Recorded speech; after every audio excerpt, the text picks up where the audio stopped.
Hello বন্ধুরা, দেখব যে তোমার লাইফে মেজরলি কি আসতে চলেছে। ঠিক আছে, এটা যেহেতু মেজর আরকানা, তো দেখব যে মেজরলি তোমার লাইফে কি আসতে চলেছে। ঠিক আছে, চলো দেখে নিই। Thank you universe, thank you empress. তো তোমার লাইফে মেজরলি কি আসতে চলেছে, তো চলে এসেছে এমপ্রেস। অর্থাৎ এমপ্রেস মানে হচ্ছে মেজরলি কি আসতে চলেছে। তো এটা আমি ওভারঅল লাইফ নিয়ে বলছি।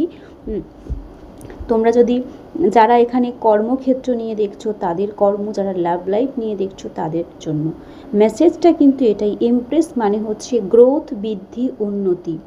ঠিক আছে, তো সর্বক্ষেত্রে তোমার জীবনে, কর্মজীবন থেকে শুরু করে লাভ লাইফ, সমস্ত ক্ষেত্রে কিন্তু তোমার জীবনে আসছে গ্রোথ, বৃদ্ধি, উন্নতি, রিইউনিয়ন, রিকনসিলেশন, ম্যারেজ, কেউ যদি প্রেগনেন্সি নিয়ে ট্রাই করছো, সব কিছুতে কিন্তু পজিটিভিটি আসছে। ঠিক আছে, তো এই এনার্জিকে অবশ্যই অবশ্যই নিজের জীবনে ক্লেম করো। লাইক, কমেন্ট, শেয়ার, ইউনিভার্সকে থ্যাংক ইউ জানাও। আর যারা পার্সোনাল রিডিং করাতে চাইছো হোয়াটসঅ্যাপ করবে। আর পার্সোনাল রিডিং কিন্তু ফ্রিতে হয় না।